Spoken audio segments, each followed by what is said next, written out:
그것이 우리가 신약 시대에 산다 그래가지고 이 구약 자체는 이렇게 없어졌다 이렇게 말하는 것이 아니고 이 구약과 신약은 연결된 하나님의 언약의 말씀입니다. 그래서 우리 신약 성경을 보면 이 주요 사안에 대해서 이 구약 성경을 이렇게 인용을 합니다. 그것뿐만 아니고 예수님도 말씀을 전하시면서 주요한 사항에 대해서는 구약 성경을 이렇게 인용을 합니다. 그래서 그중 몇 가지를 살펴보면 우리가 신약 성경을 읽어보면 본받아야 할 구약의 믿음의 사람, 즉 믿음의 사람인데 그 사람들을 보면은 그는 신약 교회가 시작된 것은 아니기 때문에 모두 다 구약에 속한 사람들이에요. 그래서 그것이 히브리서 11장에 이래 기록이 되어 있습니다. 그러면은 우리가 복음을 따라 살면서도 그런 신앙, 그런 믿음을 본받아야 한다 하는 그런 의미예요. 연결선상에 있는 것이죠. 그러면서 또 성경을 보면은 본받으면 안 되는 그런 이 신앙, 이것이 바로 이 고린도전서 10장에 보면 정말 구약의 사람들의 그런 실패한 그런 모습들을 열거하면서 복음 시대에 사는 너희들도 이런 실수를 범하면 안 된다 하는 것에 대한 이렇게 이 경고를 하고 있는 그런 말씀이 있습니다. 또 구약과 신약을 보면 이 공통된 사항이 있거든요.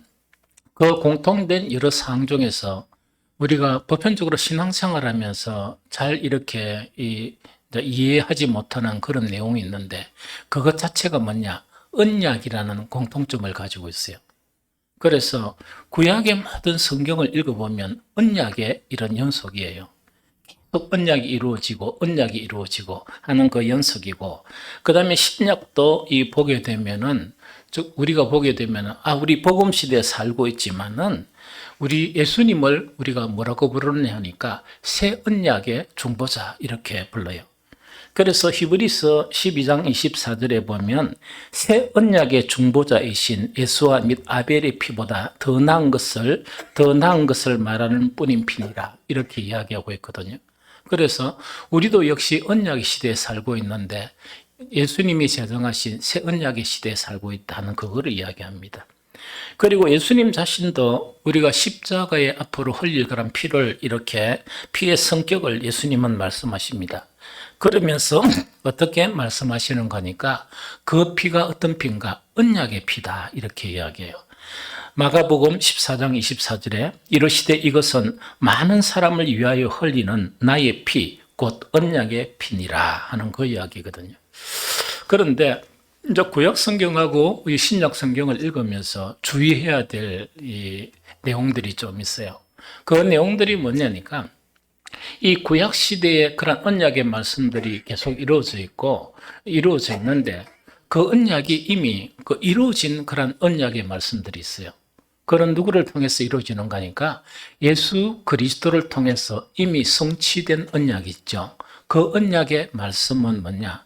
그 언약이 이루어졌기 때문에 그 언약 자체는 이렇게 유효한 것이 아니고 무효가 되어버린 것이다 하는 그 이야기죠.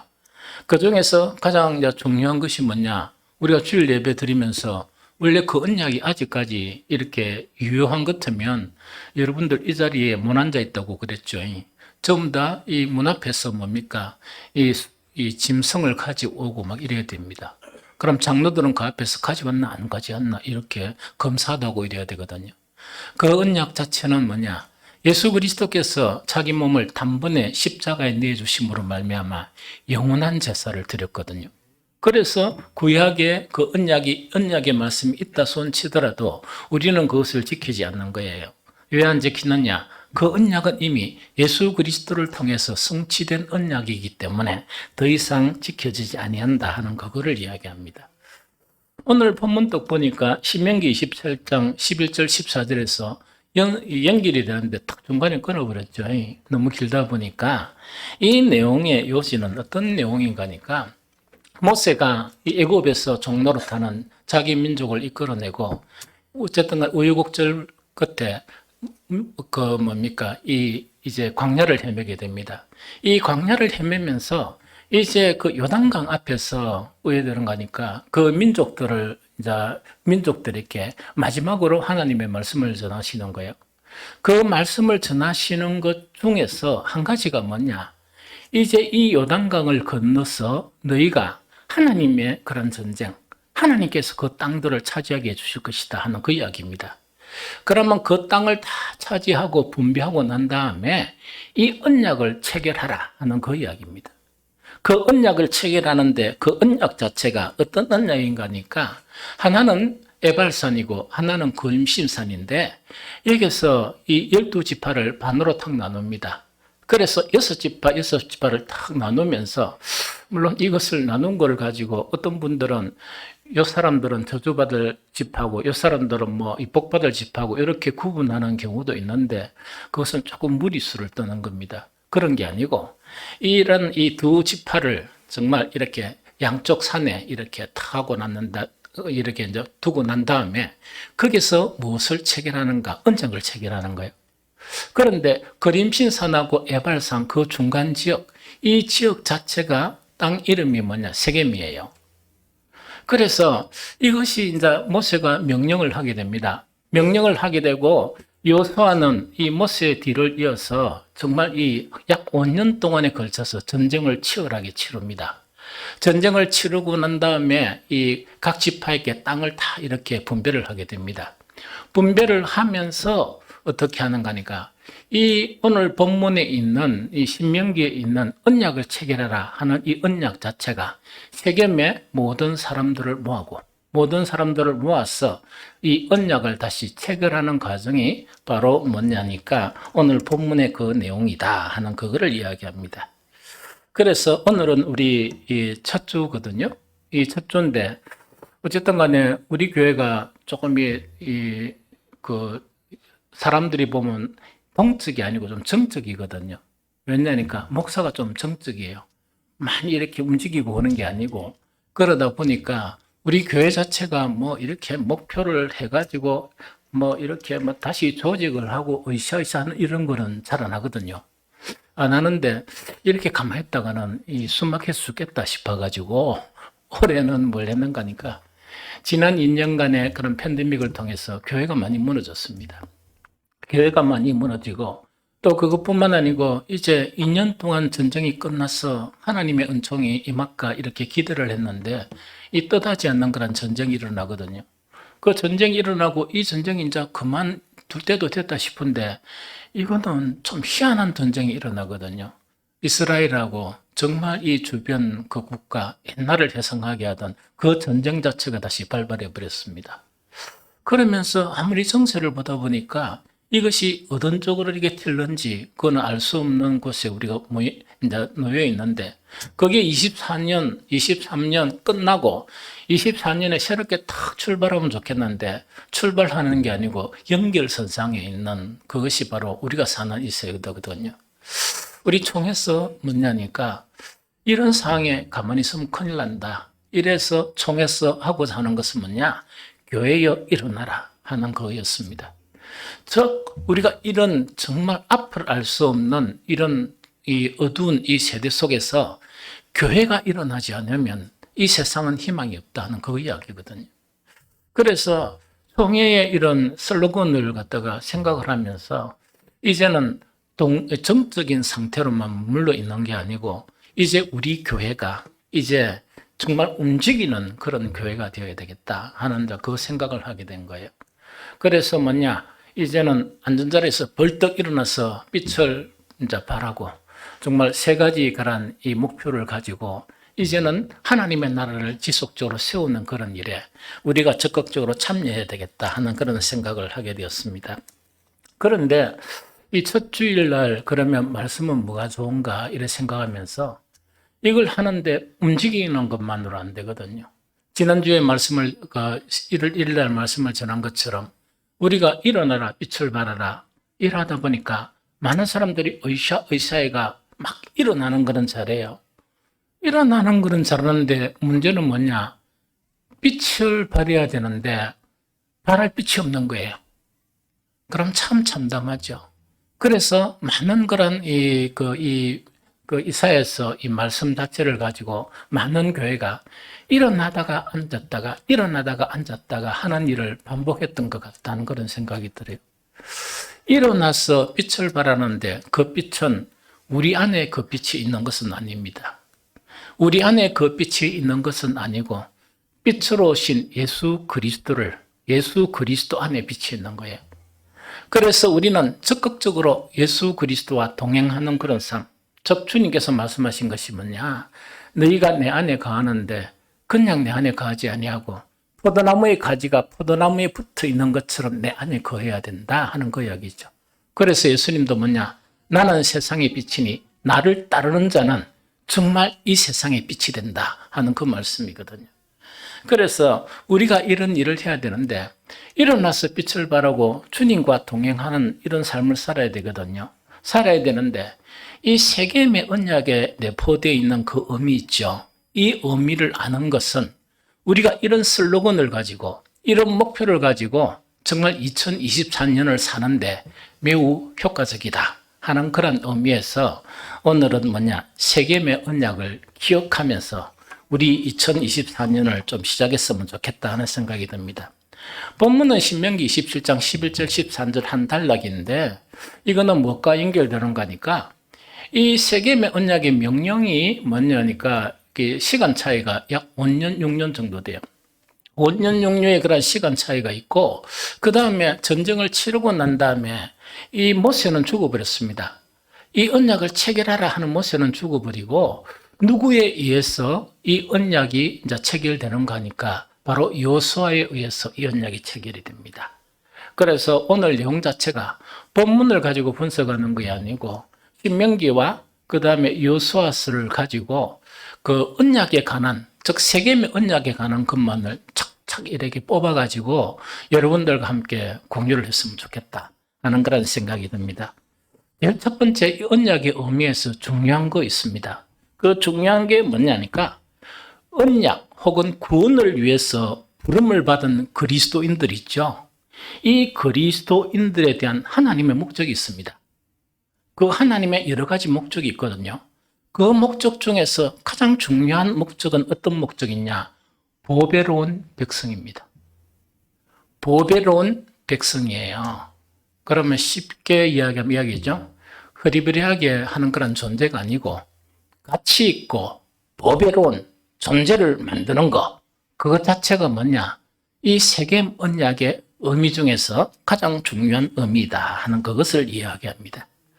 우리가 잘못 생각하면 뭐냐니까 우리가 새해가 될 때마다 결단을 해서 우리가 하나님에서 죽도록 살도록 기도하고 죽도록 살도록 일하고 하는 것만을 원하시는 게 아니고 하나님은 우리가 진정한 보배로운 사람, 진정한 보배로운 인격을 가진 그 사람이 되기를 원하십니다. 이게 언약의 그런 의미이다 하는 그거를 이야기합니다. 이거는 그러면은 이것을 구약에서 성경을 딱 찾아보면 어떤 내용이 있는 거니까 신명기 이제 이 27장 18절 19절에 보면 이야기거든요. 여호와께서도 내게 말씀하신 대로 오늘 너를 그의 보배로운 백성이 되게 하시고 그의 모든 명령을 지키라 하곤하셨느니라. 그런즉 여호와께서 너를 그 지으신 모든 민족 위에 뛰어나게 하사 찬송과 명예와 영광을 삼으시고 그가 말씀하신 대로 너를 내 하나님 여호와의 성민이 되게 하시리라 하는 이야기입니다. 그럼 하나님께서 성경을 통해서 계속 언약을 체결하시거든요. 언약을 체결하시는 그 궁극적인 것은 구원은 맞아요. 구원은 맞는데 하나님께서 언약을 체결하시면서 또 다른 목적 자체가 뭐냐? 이 많은 사람들, 이 많은 민족들 위에 뭐라고요? 보배로운 백성과 보배로운 그런 민족이 되게 하는 것이 바로 뭐라고요? 하나님의 목적이다 하는 그 이야기입니다. 그러면은 새 언약의 중보되신 예수 그리스도께서 이 땅에 오셨거든요. 그 다음에 이 땅에 오시면서 새 언약의 중보자로 오시는데 정말 새 언약의 중보자로 예수 그리스도를 보내신 그 목적 중에 하나가 무엇이냐? 그것도 우리가 알아봐야 되거든요. 그게 에베소서 1장 4절 5절입니다. 곧 창세전에 그리스도 안에서 우리를 택하사 우리로 사랑 안에서 그 앞에 거룩하고 흠이 없게 하시려고 그 기쁘신 뜻대로 우리를 예정하사 예수 그리스도로 말미암아 자기의 아들이 되게 하셨으니 하는 요 이야기거든요. 그럼 이거는 정말 정점을 짓는 거거든요. 구약에서 정말 언약을 체결하신 그 하나님의 언약의 목적이 뭔가니까 많은 민족들 중에 그 당시에 유대인들은 조금 이렇게 격이 조금 떨어진 민족인 것처럼 보여요. 그런데 격이 좀 떨어진 것처럼 보이는 이 백성들에게 언약을 체결하십니다. 언약을 체결하시는 그런 목적이 뭐냐? 모든 민족하고 이렇게 처음에는 격이 좀 떨어졌지만 구별되어서 뭐냐? 존귀한 그런 백성. 존귀한 백성을 삼으시는 것이 하나님의 목적이었습니다. 그 다음에 우리도 마찬가지예요. 우리로 뭐냐니까 예수 그리스도로 말미암아 우리를 부르셨습니다. 정말 이 이스라엘을 하나님께서 부르신 것처럼 아브라함을 부르신 것처럼 우리도 이 세상 많은 그런 사람들 속에 우리를 부르셨거든요. 부르시는 그 부름의 목적을 이야기하면서 우리로 사랑 안에서 그 앞에 거룩하고 흠이 없는 사람, 거룩하고 흠이 없는 사람. 그래서 예수 그리스도로 말미암아 누구로 만드는 거? 하나님의 아들로 만드는 거. 이것이 언약의 목적 중에서 아주 소중한 언약입니다. 이 세상의 지혜가 높으신 분들의 이 아들이 되는 거, 이것도 대단한 영광이겠죠. 그 아들로 태어나는 거. 그런데 우리는 뭐냐니까 이 세상에서 우리가 부름을 받을 때 어떤 모양이었냐, 그건 아무 관계 없습니다. 하나님의 목적. 우리를 부르셔서 정말 이렇게 하나님 이 주권으로 언약을 체결하신, 일방적으로 언약을 체결하신 그 언약의 목적이 뭔가니까 우리를 정말 지금 우리 부르기 전에 우리의 모습 그대로 방치하는 거 아니에요. 그대로 세우고 막 종처럼 부리먹고 그대로 세워서 뭡니까? 교회 충성하게 하고 그게 목적이 아닙니다. 우리를 아주 존귀한 그런 사람으로 만드는 거. 이 세상 많은 사람들이 정말 우리를 보고 존경할 수 있는 그런 사람을 만드는 것. 그래서 진정한 하나님의 아들, 신의 아들들이 되게 하는 것이 우리와 언약을 체결하시고 우리를 부르신 그런 목적이다 하는 그것이 성경에서 언약을 체결한 그런 목적이다 하는 그 이야기입니다. 그러면은 지금처럼 우리가 세상에 욕을 얻어먹고 이러면 안 돼요. 물론 이 대단한 왕도 그 밑에 백성이 욕하는 사람이 있겠죠. 평균적으로 많은 사람들이 이렇게 그리스도인들을 희한한 사람으로 보고 이건 안 됩니다. 이거는 안 돼요. 우리는 여기서 벗어나야 됩니다. 우리는 존귀한 사람이 되어야 되고 우리는 진정한 하나님의 아들이란 이름을 가져야 됩니다. 그런 존귀함을 회복해야 된다 하는 그 이야기죠. 이것을 위해서 요구하는 것이 뭐냐? 구약의 뜻 보면 신명기 26장 16절 17절에 보면 오늘 내 하나님 여호와께서 이 규례와 법도를 행하라고 내게 명령하시나니 그런즉 너는 마음을 다하고 뜻을 다하여 지켜 행하라. 내가 오늘 여호와를 내 하나님으로 인정하고 또 그 도를 행하고 그의 규례와 명령과 법도를 지키며 그의 소리를 들으라. 이 말씀입니다. 구약에서 이제 이렇게 존귀한 보배로운 하나님의 백성이 되는 것은 뭐라고요? 하나님의 언약의 말씀들이 바로 이렇게 이제 율법에 대한 그런 말씀들이죠. 이 모든 말씀을 갖다가 진심으로 지켜 행하게 되면 뭐가 된다? 그런 사람으로 바뀐다는 이야기입니다. 그런 존귀한 사람이 되어진다 하는 그걸 이야기하거든요. 그러면 신약에서는 이 말씀을 어떻게 찾을까? 수없이 많이 찾을 수 있습니다. 그런데 한 구절만 탁 찾으면 이야기입니다. 그런데 공교롭게도 뭐냐? 예수님께서 이 말씀을 누구한테 했느냐? 그 당시에 이제 예수님께서 유대 땅에서 이렇게 복음을 전하세요.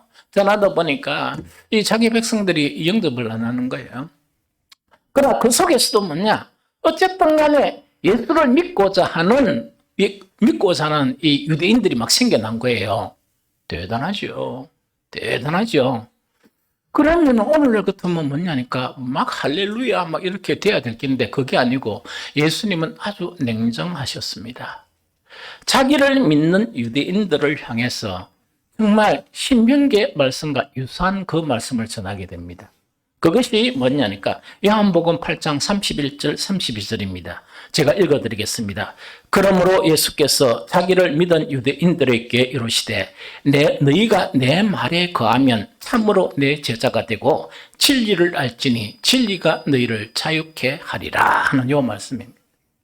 그럼 요거는 뭔가 이런 이야기죠. 이걸 누가 했나 하니까 이방인들에게 한 게 아니고 자기를 믿고자 하는 유대인들, 나는 이제 예수님을 믿겠습니다. 이렇게 이야기를 한 거예요. 그래 하다 보니까 이 사람들이 어떤 사람들인가 하니까 언약을 파괴한 사람들이거든요. 그 조상들 대대로. 그게 뭐냐니까 지극히 보배로운 백성을 만들고자 하는 그 하나님의 언약의 말씀을 사람의 교훈으로 바꿔버렸어요. 왜 사람의 교훈으로 바꿔놨냐니까 말씀 보니까 이건 안 되겠고 좀 제껴놓고 이래가지고 600몇 가지를 딱 선정해가 이것만 지키자 이런 거예요. 그럼 그것만 지키면 어떤 사람입니까? 의인이다 이렇게 생각한 거예요. 그래서 자기들은 다 의인이라 생각하고 이 율법을 지키지 않는 사람은 죄인이라 생각하고 조금 더 나쁜 놈들은 더 죄인이라 생각하고 이방인들은 개로 취급하고 막 이랬던 거예요. 이해됩니까? 그런데 정말 새 언약의 중보자로 오신 예수 그리스도의 그런 복음에는 뭐냐? 모든 사람이 죄를 지었다. 저 뭐냐니까 이 세상 이방인들뿐만 아니고 너희가 죄인이라 직시하는 그런 사람들뿐만 아니고 너희 자신도 어떤 문제를 지니고 있는가? 죄의 문제를 가지고 있다 하는 그거를 이야기합니다. 왜냐니까 이 언약의 말씀으로 존귀한 사람이 백성이 되어야 되는데 그것을 없애버리고 뭐라고요? 어떤 이상한 사람의 교훈으로 만들어가지고 의뢰됐는 거니까 스스로 어렵다고 여기는.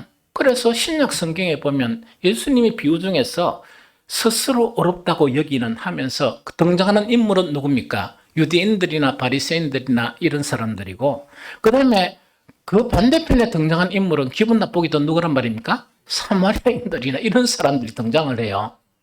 이 이름이 또 세리도 등장하는 거예요. 세리는 유대인들 앞에서 개 취급도 못 받았어요. 이해됩니까? 개 취급도 못 받았거든. 그런데 예수님의 가르침 중에서 뭐냐? 이렇게 비유하면서 더 어렵다 칭함을 받은 사람들은 누구란 말입니까? 일주일에 2번 금식하고 이런 건체 11조를 드리는 저 바리새인이 아니고 누구라고요? 세리니라. 이렇게 본 거야. 그러니까 이게 완전히 디비지죠. 이 예수님은 십자가를 지지 않을 수 없는 상황이죠. 이제 이런 상황이 되어버린 거예요. 그래서 그 유대인들에게 그 예수님께서 말씀하신 그 내용도 잘했다. 너희들은 이제 내 제자들이구나. 이게 아니고 진정한 내 제자가 되려고 그러면 너희는 어떻게 되는가? 너희가 내 말에 거해야 된다. 너희가 내 말에 거해야 된다. 구약의 말씀은 어떤 말씀인가? 너희가 이 규례와 법들을 뭐하기만 하면 행하기만 하면 구약이죠. 그런데 거기에서도 발전된 것이 뭐냐? 너희는 내 말에 거해야 한다 하는 그 이야기입니다. 너희의 삶의 근거는 너희가 호흡하고 살아있다는 근거 자체는 말씀이어야 한다 하는 그거를 이야기하거든요. 그렇게 해야만이 참으로 내 제자가 되고 비로소 진리를 알게 되고 그 진리가 너희를 자유롭게 한다. 무엇으로부터 자유롭게 하는가? 이때 방종을 이야기하는 거 아니고 죄로부터의 자유, 나의 육체의 증오로부터의 자유, 이 고통으로부터 자유하게 되는 그 자유를 누리게 된다 하는 것이 예수님의 말씀입니다. 그래서 우리는 뭐냐니까 이 언약의 말씀의 목적이 존귀한 자라 그러면 그 존귀한 자에 이르기까지는 끊임없이 말씀을 따라야 됩니다. 끊임없이 말씀을 붙들고 기도하고 말씀을 붙들고 나를 펴서 복종시키는 그런 삶을 살아야 했다 하는 이야기입니다. 오늘날 교회는 그것을 실패했습니다. 오늘날 총회도 실패했고 목사들도 실패했고 장로들도 실패했고 다 그 부분에 실패하다 보니까 이 세상에 기가 죽어가서 일어날 생각도 못하고 주저앉아 있는 그런 상황에 있었습니다. 세상이 참담하게 변하면서 팬데믹이 올 때도 교회는 세상과 타협을 했습니다. 예배도 드리지 않고 정말 이 세상과 타협하는 그런 것으로 우리는 복종, 굴욕적인 복종을 하게 되었거든요. 일어나라 빛을 발하라는 것은 그런 삶을 의미하지 않습니다. 오로지 정말 내 인생의 목적은 하나님의 말씀이 있다. 내가 남은 일생 자체는 주님의 말씀을 따라 살아가야 되고 나는 주님의 말씀 안에 거하는 삶을 살아야 한다. 이것이 전쟁처럼 매일 전쟁처럼 일어나는 그 삶이 주님께서 우리를 부르시는 날까지 지속되어야 한다 하는 그 이야기입니다. 그래야 비로소 우리는 일어나서 빛을 발할 수 있다 하는 그 이야기거든요. 두 번째, 이거는 기분이 조금 나쁜 거예요. 언약의 목적은 바로 그것이었다 그러면 두 번째는 언약의 양명성입니다. 언약의 양명성이거든요. 구약시대나 신약시대에 언약의 백성으로 하나님께 부름을 받는다는 것은 가장 큰 행운이에요. 그래서 저와 여러분들은 보편적으로 보면 이 세상에서 가장 행복한 사람입니다. 행운아들이거든요. 왜 행운아들인가 하니까 나도 보니까 우리 친구들이 내보다 선한 친구들이 너무 많습니다. 저와 여러분들은 행운아들입니다. 문제는 뭐냐? 이 언약은 뭐냐니까 합의한 거 한 거 아니거든요. 하나님 우리를 딱 불러놓고 언약 체결할 때 요래 한 게 아니고 일방적인 언약이에요. 왜? 큰 구원을 주시기 위한 일방적인 언약이거든요. 그런데 문제는 뭐냐? 이 하나님의 언약은 동전의 양명성과 같습니다. 이 언약 자체가 우리에게 복이 될 수 있고 우리에게 저주가 될 수 있습니다. 그게 언약의 양명성이에요. 뭐 기분 나쁘더라도 성경이 그러니까 나는 이야기할 수밖에 없다 하는 그 부분입니다. 신명기 그 내용 자체 언약을 체결하는 19절 20절 그 내용에 보면 28장 그죠? 내가 오늘 하늘과 땅을 불러 너희에게 증거를 삼노라. 내가 생명과 사망과 복과 저주를 내 앞에 두었은즉 너와 내 자손이 살기 위하여 생명을 택하고 내 하나님 여호와를 사랑하고 그의 말씀을 청종하며 또 그를 의지하라. 그는 내 생명이요 내 장수이시니 여호와께서 내 조상 아브라함과 이삭과 야곱에게 주리라 맹세하신 땅을 땅에 내가 거주하리라 하는 그거를 이야기하거든요. 그런데 문제가 뭐냐? 바로 이어서 뭐냐니까 만약에 이 언약의 말씀을 지키지 못하면 너희에게 화가 임하게 된다. 저주가 임하게 된다 하는 이것이 언약의 양면성입니다. 피할 수가 없습니다. 그래서 아까 이야기했죠. 구약과 신약은 별개의 사건이 아니고 연결선상에 있는 것이고 단지 구약에 요구한 하나님의 그 말씀에 성취가 된 것은 할 필요가 없습니다. 뭐 심심하면 해도 됩니다. 그래서 다음 주일날 좀 했으면 좋겠어요. 돼지는 잡아오지 말고 송아지 좀 잡아가지고 오면 좀 우리가 한 달 동안 밥 잘 먹게. 예, 무슨 말 좀 알겠죠? 그래서 어쨌든 간에 이거는 양명성과 같다 하는 그거를 이야기하거든요. 그래서 우리는 그 기준이 뭐냐니까 모세가 신명기 28장에 그 민족을 다 요단강을 두고 이제 모으는 거예요. 이 언약을 명하면서 뭐냐니까 정말 너희들의 앞길에는 그 땅 차지하는 건 아무 걱정하지 마라. 전쟁하는 것은 하나님의 전쟁이다. 그걸 이야기합니다. 땅 차지하는 건 아무것도 생각하지 말고 뭐만 하는가? 모세를 통해서 준 이 율법의 언약의 말씀을 지켜야 한다는 그걸 지키기만 하면 이 민족이 뛰어난 민족이 되게 하리라 하는 것이 언약의 말씀의 축복입니다. 그런데 언약의 말씀의 저주는 뭐냐니까 너희가 그 언약의 말씀을 지키지 않으면 뭔가니까 화를 당하게 되고 너희들은 망하게 되고 너희가 자에게 약속한 이 땅, 순위란 이 땅 자체에서 너희들은 쫓겨나게 된다 하는 그거를 이야기합니다. 이것이 연결선상에서 새 언약의 중보되신 예수 그리스도께서 이 땅에 오셔서 우리가 이야기하는 복음, 기쁜 소식이죠. 복음의 말씀을 주셨습니다. 그러나 마냥 기뻐만 할 것은 안 될 것 같습니다. 우리는 행복에 끼워서 기뻐해야 되는데 이런 것이 왜 됐는지 쭈그러지고 이 땅에서 지금 욕먹는 게 이 교인이고 이 목사는 욕먹는 이 뭡니까? 이 뭐라노? 욕의 대명사가 되었습니다. 이것이 왜 이렇게 이 처참하게 되었는지 알 수 없는 그런 상황이죠.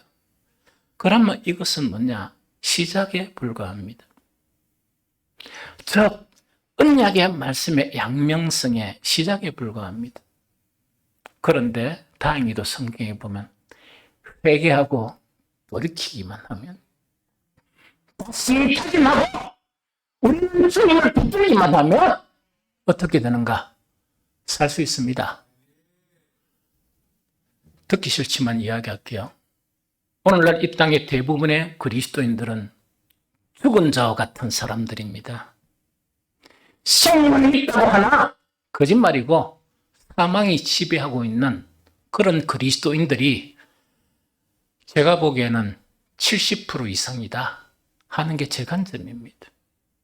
그러나 두려워할 필요가 없습니다.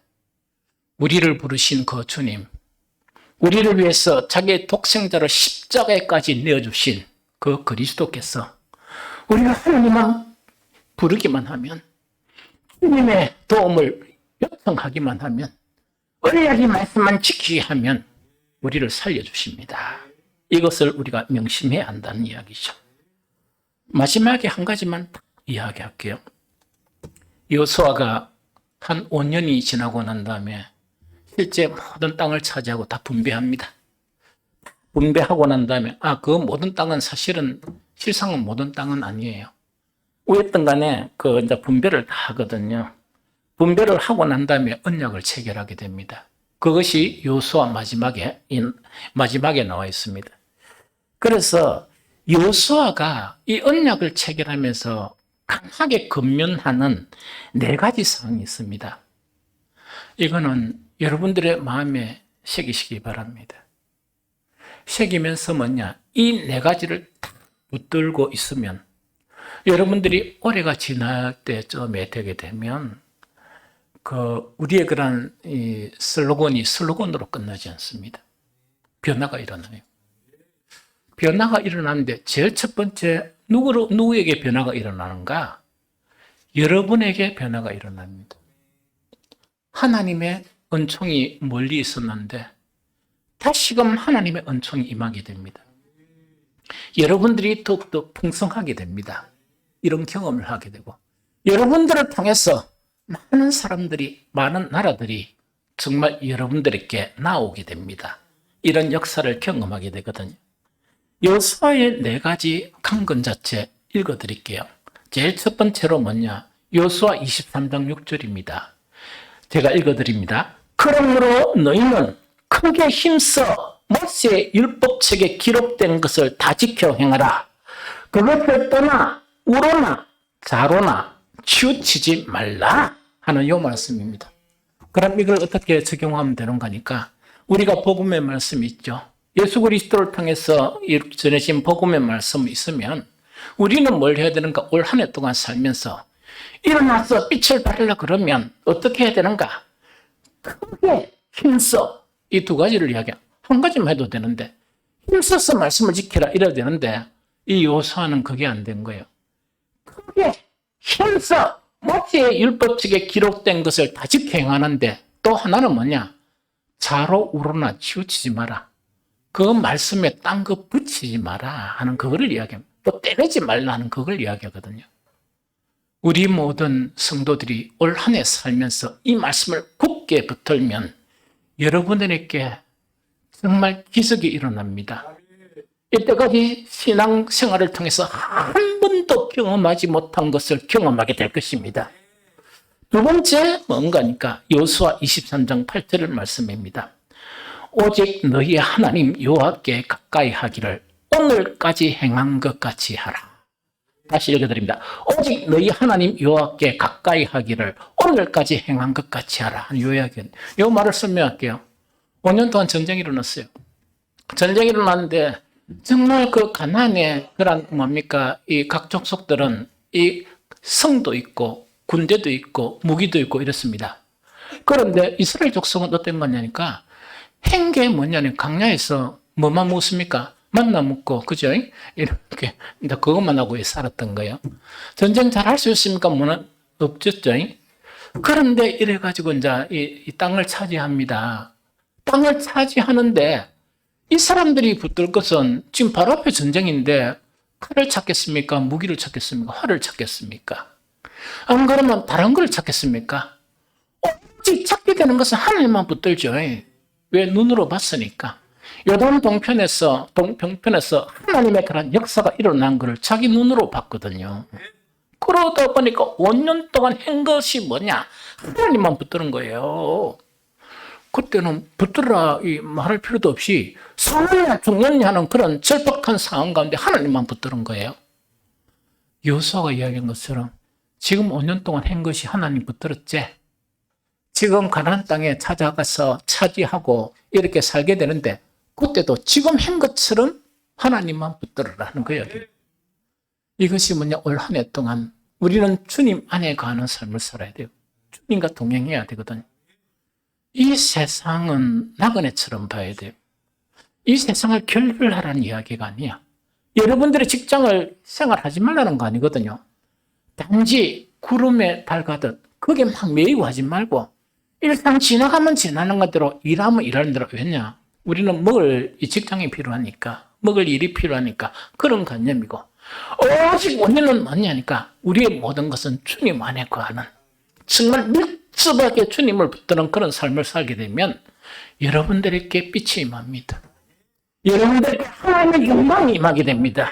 그래서 빛을 바라고 이 세상 어둠을 향해서 하나님의 영광을 나타내어야 한다는 그 이야기거든요. 세 번째 여호수아 23장 11절입니다.